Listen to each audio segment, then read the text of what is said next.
O Estado não invade o direito à vida, não invade o direito à propriedade, que é o fruto do teu trabalho, e não invade o direito à liberdade.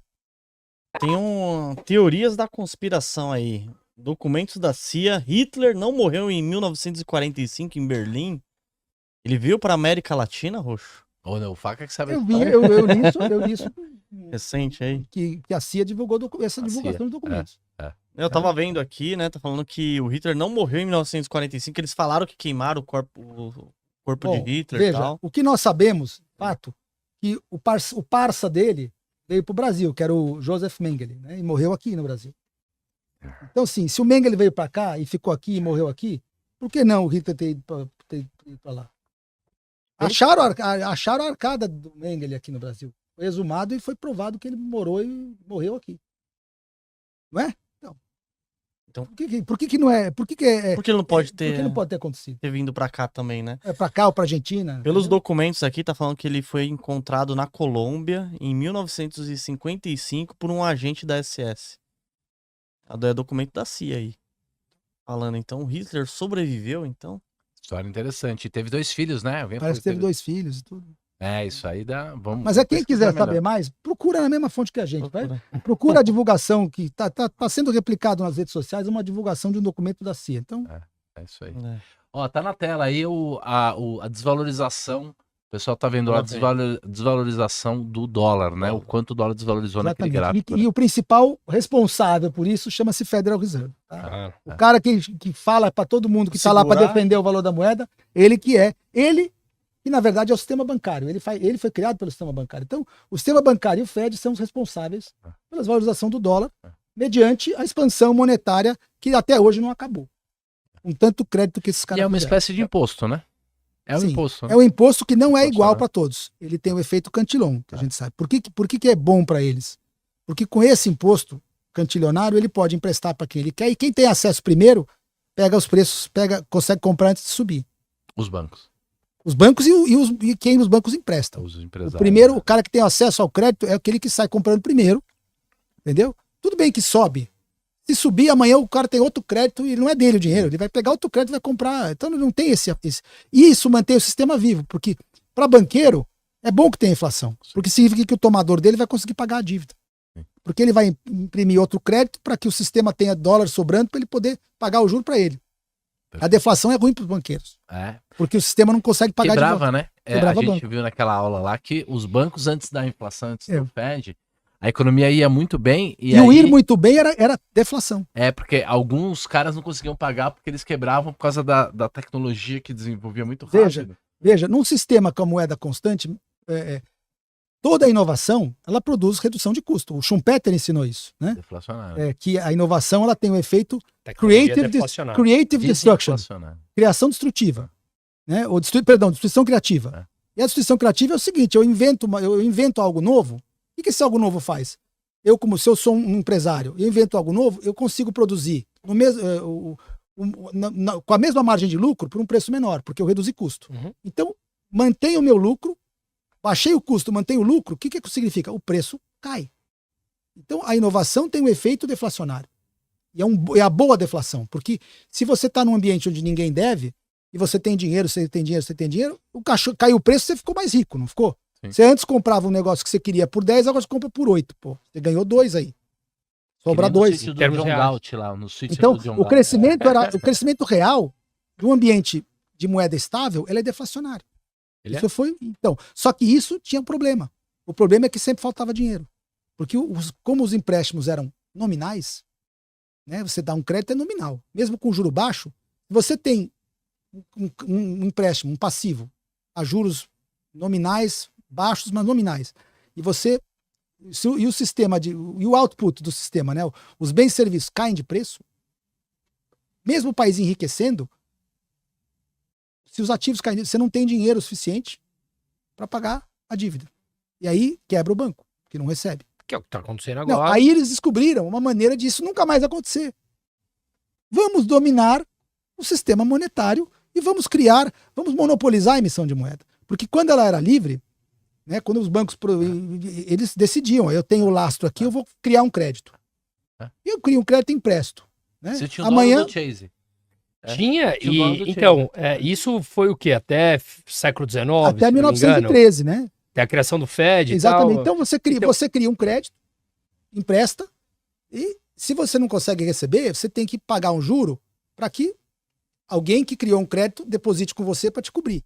Então o sistema regulava a quantidade de crédito que existia mediante a taxa de juro. Emprestei demais, ficou muita gente me devendo e está arriscado, o juro sobe, alguém te financia de volta se acredita em você, e o crédito contrai sozinho e você não cria aquelas bolhas imensas, porque em qualquer momento que o sistema sente que está muito arriscado, ele já sobe o juro. Corrige automático.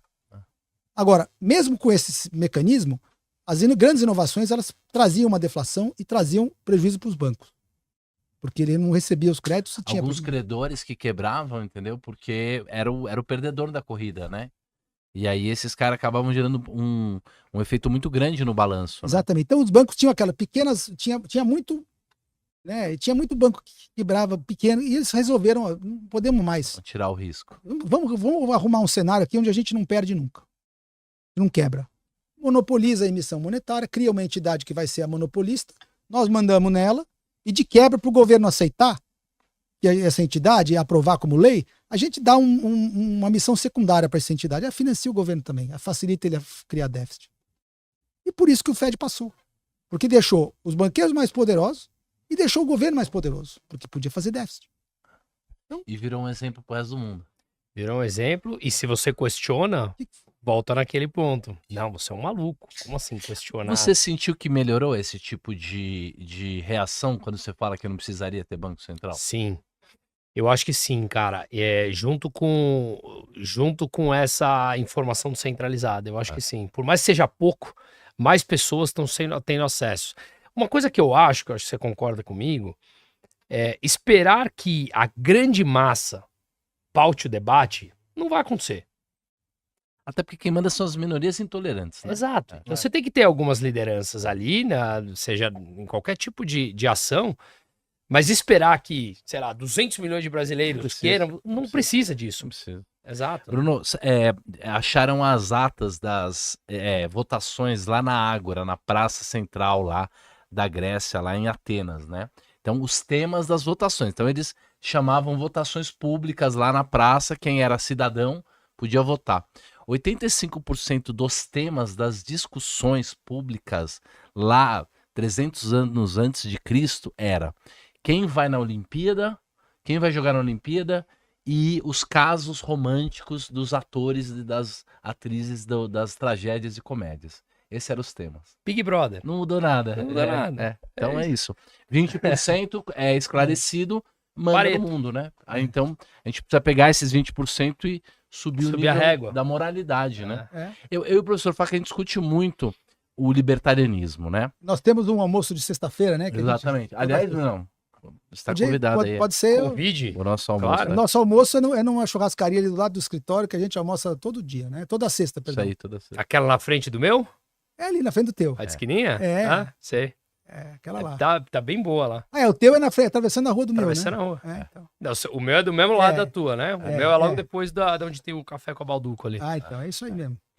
Então, o que a gente acha? O libertarianismo econômico, que basicamente é as pessoas terem a liberdade de escolher o que vão fazer com o dinheiro, as suas atividades, as suas associações e tudo mais, a gente acha que é totalmente positivo, é a solução, só que por baixo disso, como estrutura, você precisa ter uma estrutura de moralidade. Por exemplo, Claro. o cristianismo. Porque aí, se todo mundo seguir os mesmos mandamentos, né?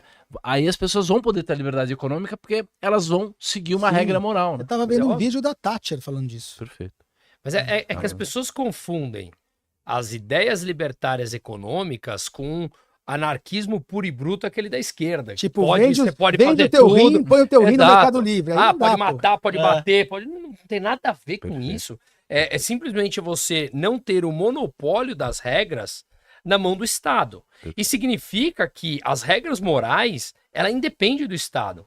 Porque elas são regras morais para todos. Exatamente. Vida, liberdade e respeito à propriedade privada. E o que você sempre falou do princípio de não agressão. Se você tem esses Leis naturais, né? conceitos, Sim.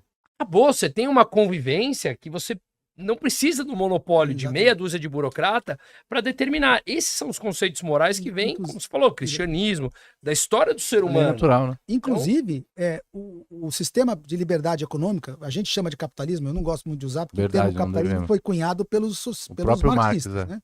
Mas a teoria moderna, a teoria econômica moderna, cujo NMT. pai, a teoria econômica moderna do livre mercado, cujo pai é o Adam Smith, teoria do livre mercado, cujo pai é o Adam Smith, ela não funciona, ela não produz, né? Porque a obra expoente da teoria do livre mercado é Riqueza das Nações. Sim. E o argumento do Adam Smith não é eu vou te tornar mais rico. Ser capitalista ou ser pelo livre mercado vai te tornar mais rico. Esse não é o argumento que ele faz no livro. O argumento que ele faz no livro é o resultado para uma nação se tornar rica, tanto que o livro chama-se Riqueza das Nações, é a adoção do livre mercado e você deixar a mão invisível regular o mercado, deixar o sistema livre de negociação, preço e empreendedorismo regular o mercado. Perfeito. Porém, esta obra, Riqueza das Nações, não é a obra principal dele. É uma obra que foi escrita para complementar a obra anterior. A obra anterior, que na verdade são duas, uma foi escrita e publicada, depois ele escreveu a outra. É A Theory of Moral Sentiments. Perfeito. E ele fala sobre o arcabouço moral na sociedade. Então, só funciona, só vai trazer a riqueza das nações, o livre mercado, se você tiver uma sociedade que opere dentro de certas delimitações morais. É. Porque senão o capitalismo fica selvagem e produz destruição também. Fica lá. Se eu puder tomar teu rim para vender no Mercado Livre ou fazer uma clínica de assassinato de feto para ficar, você está destruindo a sociedade. Então, vender droga à vontade, você mata a sociedade. Você tem muito claras as regras morais, você não precisa do Estado determinando Exatamente. isso. Porque isso a caridade já é feita por natureza. Claro. Então, para você obter, então o argumento do Adam Smith é para você obter o máximo possível de riqueza para a tua nação, você precisa, primeiro, uma sociedade vivendo dentro de um arcabouço, né, limites morais, e é isso ele descreve na primeira obra, e a obra que veio na sequência, Riqueza das Nações, que não é nem esse nome, é Considerações sobre a Riqueza das Nações, tem um nome anterior. Perfeito. Aí, com você permitindo a liberdade para que as pessoas empreendam e decidam, através da mão invisível que é o mercado, decidir o que é produzido, quanto do que é produzido, aí você adquire, a nação fica rica. Então não é uma fórmula para transformar um sujeito num sujeito muito rico. Perfeito. A nação fica rica. Perfeito. E um só funciona A desigualdade com o outro, né? social, você não elimina, desigualdade econômica, você não elimina nunca. Porque isso até é bíblico. Está escrito na Bíblia, inclusive tem uma citação: os pobres sempre os tereis convosco. Mas numa sociedade capitalista, ou de liberdade econômica, você tem. Imagina, até a Margaret Thatcher gosta de fazer essa. O que adianta você ter pouca disparidade econômica se você está aqui embaixo? Você pode até aumentar a desigualdade econômica, mas o piso sai daqui e vai para cá. Perfeito. Então você produz riqueza, você não vai eliminar a pobreza nunca, mas você vai trazer o nível da pobreza mais alto, mais para cima. Até porque a pobreza é um estado natural. Se você trabalha para reduzir a desigualdade social, beleza, você reduz, mas vai todo mundo para baixo e o nível mínimo cai também lá para baixo. Sim. Então o pobre vai ser muito pobre num sistema socialista.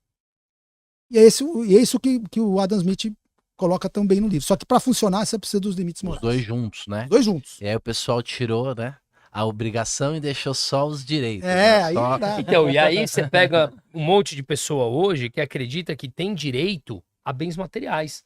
Ou seja, tipo, o cara tem direito, sei lá, educação, saúde, Cara, que carro. direito, né? Eu vi esses dias uma manifestação de alunos de uma escola federal, Mas uma não tá na federal, Constituição. falando, nós temos o direito de porque nos alimentarmos porque bem. Tá escrito na Constituição. Exato.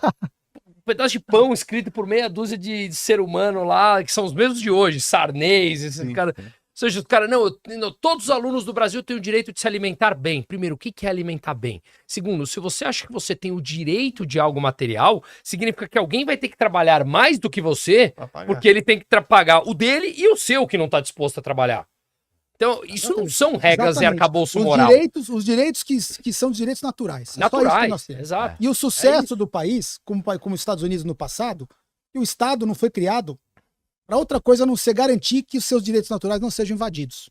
Perfeito. A Constituição Isso. americana, Ele é pra botar limite no ser humano, Exatamente. acabou. a Constituição americana, ela não é o que o Estado pode fazer, é o que ele Ah. não pode fazer. Que- E ele, via de regra, o sucesso lá é porque o Estado é restrito, ele não invade seus direitos naturais. Perfeito, Não pode é isso aí. suprimir a tua opinião, não pode suprimir a tua vida, porque através de te retirar o direito de autodefesa, ele suprime a tua vida. Então, o Estado não invade o direito à vida, não invade o direito à propriedade, que é o fruto do teu trabalho, e não invade o direito à liberdade. Se você Sim. tiver uma Constituição que defenda, coloque limites no Estado e que impeça o Estado de invadir esses 3 direitos, você não precisa de mais nada. É isso. O O Exato. resto você resolve. Exato. Exato. Acontece que o Estado hoje, ele é o principal agressor dessas 3 liberdades. Isso. Ele agride o direito à vida, quando ele não te deixa nem se defender. Depende. Tira o teu direito à autodefesa, você não pode defender tua vida, você não pode defender tua casa, os teus pessoas Liberdade que e a você... propriedade vem junto. Ele tira a tua opinião, tira a tua liberdade de empreender, cobra imposto. E a tua propriedade também. A gente sabe o que, que é imposto sobre propriedade, IPTU, imposto progressivo. Vai comendo a tua liberdade, tua propriedade também. Ou até tua casa, aí na Constituição de 88 está Exatamente. escrito que ela deve dever ela Função social. Função social. social. Então, Sabe-se lá quem define o que é função Exatamente. social, É bem né? aberto, né? exatamente. Então, o Estado foi criado para proteger os direitos. Do Estado. A origem do Estado, assim, o conceito moderno de Estado é um conceito da Grécia Antiga, certo? Uhum. Por que nasceu o Estado, aquele Estado? Porque as pessoas eles perceberam que não dava para o sujeito trabalhar, ao mesmo tempo pegar em arma para defender o território dele de uma invasão. Então eles falaram, vamos criar uma entidade que a gente financia com alguma coleta para treinar um certo volume de homens que vai ser o exército, que vai defender o território, fazer a segurança, para que as pessoas ali dentro desse território tenham o seu conceito platônico, né, de Perfeito. Estado. Ou ter o direito de viver em paz e poder produzir mais, porque vai ter outras pessoas financiadas por esses que produzem para Pra garantir a segurança. Esse é o motivo das pessoas pagarem um Estado, pagarem e financiarem o Estado, para te garantir a segurança, para te garantir o direito, né, os seus direitos naturais. Vida, propriedade e liberdade. Agora, se o Estado hoje faz exatamente o contrário, ele não está garantindo nada, tá te tirando esses direitos. Até porque quem tem a arma na mão acaba mandando mesmo, né? Truque Oculto, ele fez também uma doação aqui, tá dando o seguinte: 3/8 presidente, faca vice, Uri Shimusa e roxo no ministério. Dream Team. Não, a minha mãe foi candidata a vereadora em 1996 e eu fui tesoureira aos 18 anos de idade. Eu não E sabia eu dessa. jurei que eu jamais trabalharia com o Estado, jamais. Eu não também me não. meto com o Estado. Dito isso, Para analisar ações, BDRs, fundos imobiliários, acesse a plataforma do Investidor 10. Inclusive, para você gerenciar a sua carteira, saber quanto de dividendos você vai receber. Inclusive, eu deixei a carteira da minha filha, a Laurinha, ela tem 3 anos e já invisto para ela. Todos os ativos tá no link aqui embaixo.